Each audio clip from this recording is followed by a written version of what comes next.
सोमनाथ ज्योतिर्लिंग की जय। सौराष्ट्रे सोमनाथम च। गुजरात के सौराष्ट्र क्षेत्र में जूनागढ़ के पास पैरावल के समुद्री तट पर एक विशाल मंदिर है जो श्री सोमनाथ ज्योतिर्लिंग है। भगवान प्रकट कैसे हुए यहां, इसकी चर्चा हम लोग करते हैं। मैंने भगवान के परिवार की चर्चा की आपसे, उसके पीछे रीजन यही है कि परिवार में खटास होने से तकलीफ आती है। हुआ क्या था, दक्ष की 27 बेटियों के साथ चंद्रमा का विवाह हुआ।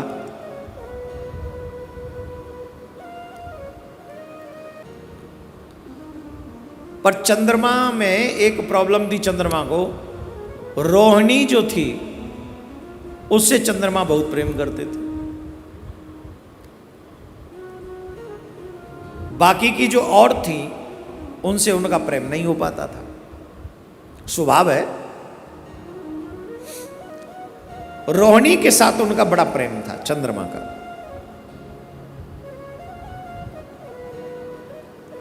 अब देखो, सौत तो सौत है, चाहे बहनी क्यों ना हो।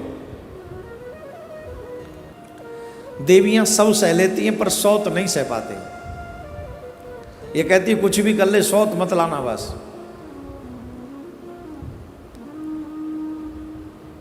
तो चंद्रमा की इतनी पत्नियां थीं, प्रेम रोहिणी पे ही था।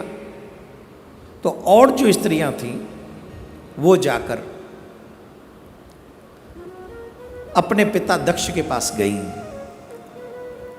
और पिताजी से शिकायत करने लगी, आपने हमारा विवाह चंद्रमा के साथ में किया है।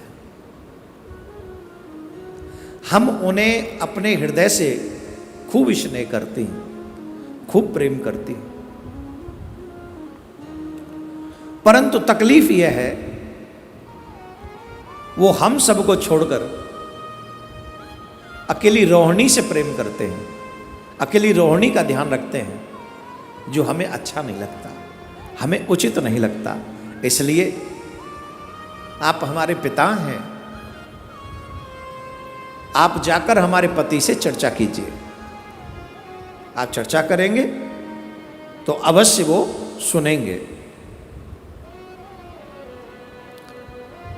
दक्ष प्रजापति इस भाव से गए कि अगर हम तो उनके ससुर हैं और ससुर पिता के समान होता है, और बच्चों को चाहिए कि अगर पिता समझाए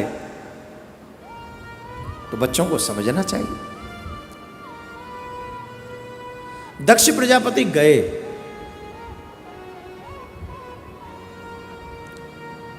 और दक्ष प्रजापति जाकर चंद्रमा को कहते हैं, तुम उच्च कुल में जन्म हुआ है तुम्हारा, स्वाभाविक तुम बहुत अच्छे हो, गुणवान हो, तुम में विशेष गुण हैं। जो गुणवान व्यक्ति होता है अपने आश्रित आए हुए किसी भी व्यक्ति को वो दुख नहीं देता, और जिसमें से स्त्री हो, पत्नी हो, फिर तो बात ही अलग है। अपने आश्रित पत्नी को कभी दुख नहीं देना चाहिए। जो पुरुष अपनी स्त्री को दुख देता है वो कभी सुख नहीं पाता। दक्ष प्रजापति चंद्रमा से बोले, हे चंद्रदेव, मैंने तुम्हारे कुल को देखकर, तुम्हारी श्रेष्ठता को देखकर अपनी बेटियों का विवाह तुमसे किया था, इसलिए तुम अपनी श्रेष्ठता को याद करो और तुम्हारी शरणागति जो तुम्हारी पत्नी है उन पर परोपकार करो, उन्हें अपना बराबर बराबर प्रेम दो। चंद्रदेव बोले, ठीक है, आपकी आज्ञा का पालन करेंगे। ये कहकर दक्ष प्रजापति चले गए। ये सोचकर चले गए कि चंद्रदेव हमारी बात मानेंगे, मानेंगे हमारी बात, ऐसा सोच के गए। लेकिन एक बात है, कपड़ा हो तो बदले, स्वभाव तो इतनी जल्दी बदलता नहीं। बदलता है? बोलो, जो लोग बिगड़े हुए स्वभाव के हैं उन्हें सत्संग हर दिन करना चाहिए। आप याद रखिए, स्वभाव बदलने की बात हो रही है यहां, कपड़े बदलने की नहीं। वस्त्र तो 2, 4, 5 मिनट में बदले जा सकते हैं, लेकिन स्वभाव 5-10 मिनट, 5-10 घंटे में भी नहीं बदला जाता। स्वभाव को बदलने में धीरे धीरे समय लगता है। दक्ष प्रजापति को लगा तो हमने कह दिया तो ये मान जाएंगे, पर ऐसा हुआ नहीं। चंद्रदेव का प्रेम रोहिणी के प्रति डे बाय डे बढ़ता ही गया। और जो उनकी पत्नियां थी फिर दुखी हुई, दक्ष प्रजापति से जाके फिर शिकायत की, और जब फिर शिकायत की, दक्ष प्रजापति फिर आए, फिर समझाया, ऐसा मत करो, ऐसा मत करो।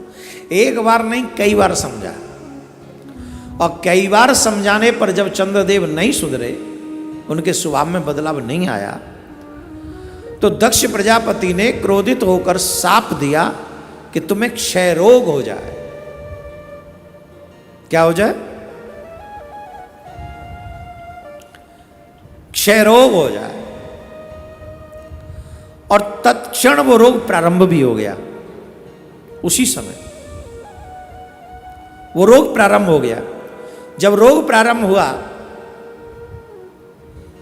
तो अब चंद्रमा का काम है रात्रि में चांदनी का प्रकाश करना।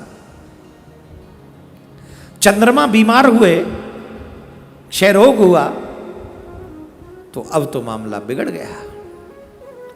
संसार को चांदनी प्राप्त नहीं होती इस समय। चंद्रदेव का शरीर निरंतर घटने लगा, संसार में चांदनी फैलना रुक गया। सभी जीव कष्ट उठाने लगे और दया की पुकार करने लगे। चंद्रदेव ने सभी देवता महर्षि आदि को अपनी मदद के लिए पुकारा, परंतु कोई नहीं मिला। हमारे यहां एक बात कहते ब्रज में, अच्छे समय में किसी का अपमान मत करो, न जाने बुरे वक्त में किसकी आवश्यकता पड़ जाए। और ये जरूरी तो नहीं है, आवश्यक नहीं है कि आप हमेशा बड़े ही रहोगे और वो हमेशा छोटा ही रहेगा, ये आवश्यक नहीं, कोई आवश्यकता नहीं इसकी। इसलिए मनुष्य जीवन पाकर ये सीख लो कि हम किसी का अपमान नहीं करेंगे। अब चंद्रदेव खूब पुकार रहे, हमारी सहायता करो, हमारी सहायता करो, हमारी सहायता करो, पर उनकी कोई सहायता नहीं कर रहा। तब चंद्रदेव को लेकर सभी देवता ब्रह्मा जी की शरण में गए। और जब ब्रह्मा जी की शरण में गए तो ब्रह्मा जी से निवेदन किया, हे महाराज कुछ कृपा कीजिए, कुछ कृपा कीजिए, कुछ कृपा कीजिए। चंद्रदेव का यह दुख कैसे समाप्त होगा, कृपा करके बताइए। तब ब्रह्मा जी ने चंद्रदेव को अन्य देवताओं के साथ प्रवास क्षेत्र में सरस्वती के समुद्र से मिलने के स्थल पर जाकर मृत्युंजय भगवान शिव की आराधना करने के लिए कहा। किनकी आराधना करने के लिए? भगवान शिव की आराधना करने के लिए। तुम्हें तुम्हारे दुख से अगर कोई मुक्त कर सकता है तो भूत बावन भोलेनाथ ही कर सकते हैं। उनको मनाओ, अगर वो मान गए तो तुम्हारा संकट समाप्त हो सकता है या कम हो सकता है। चंद्रदेव ने ब्रह्मा जी की बात को माना तो वो शिव की आराधना करने लगे। कर्पूर गौरम करुणावतारम संसार सारम भुजगेन्द्रहारम सदा वसन्तं हृदयारविन्दे भवं भवानी सहितं नमामि। देवगणार्चित सेवित लिंगम भाविर्भक्ति विरेच लिंगम दिनकर कोटि प्रभाकर लिंगम तत्प्रणमामि सदा शिवलिंगम अष्टदलो परिवेष्टित लिंगम सर्वसमुद्भव कारण लिंगम अष्टदरिद्र विनाशद लिंगम तत्प्रणमामि सदा शिवलिंगम तत्प्रणमामि सदा शिवलिंगम तत्प्रणमामि सदा शिवलिंगम। चंद्रदेव ने प्रभास क्षेत्र में देवताओं के साथ जाकर 6 मास तक 10 करोड़ महामृत्युंजय मंत्र का जाप किया। कितने?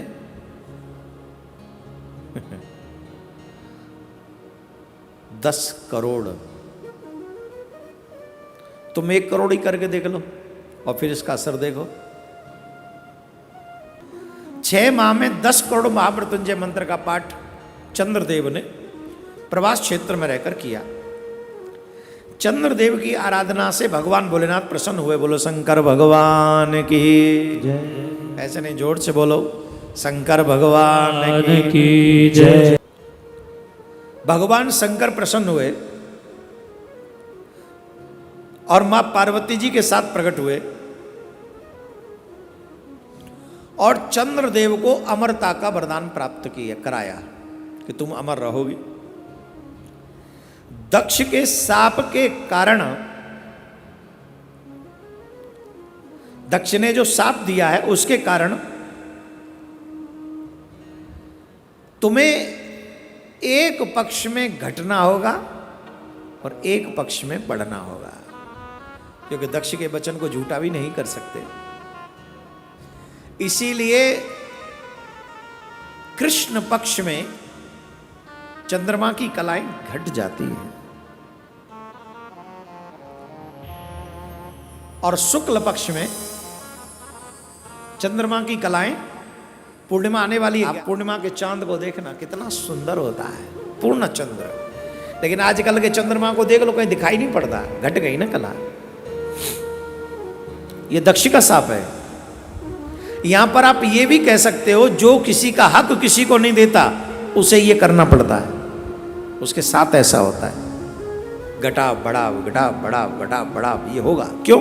तुमने किसी का हक नहीं दिया उसे। अब चंद्रदेव ने पक्षपात कहां किया? रोहिणी जी के साथ किया ना, औरों को उनका समय नहीं दिया और रोहिणी जी के साथ ही रहे, तो इससे उनको दोष लगा। आज भी वो दोष उनका पीछा कर रहा है कि नहीं कर रहा है? तो भगवान भोलेनाथ बोले, देखो सुनो, हम तुम्हें छुटकारा नहीं दिला सकते, क्योंकि दक्ष प्रजापति ने जो शाप दिया वो वचन रहेंगे, लेकिन एक पक्ष में तुम बढ़ोगे और एक पक्ष में तुम घटोगे। ये तुम्हारे साथ थोड़ा घटेगा और इन 15 दिनों में कृष्ण पक्ष कहा जाएगा। बाद में 15 तिथियों में रोज चंद्रदेव का शरीर थोड़ा थोड़ा बढ़ते हुए 15वें दिन पूरा हो जाएगा। इन 15 दिनों को शुक्ल पक्ष कहा जाएगा।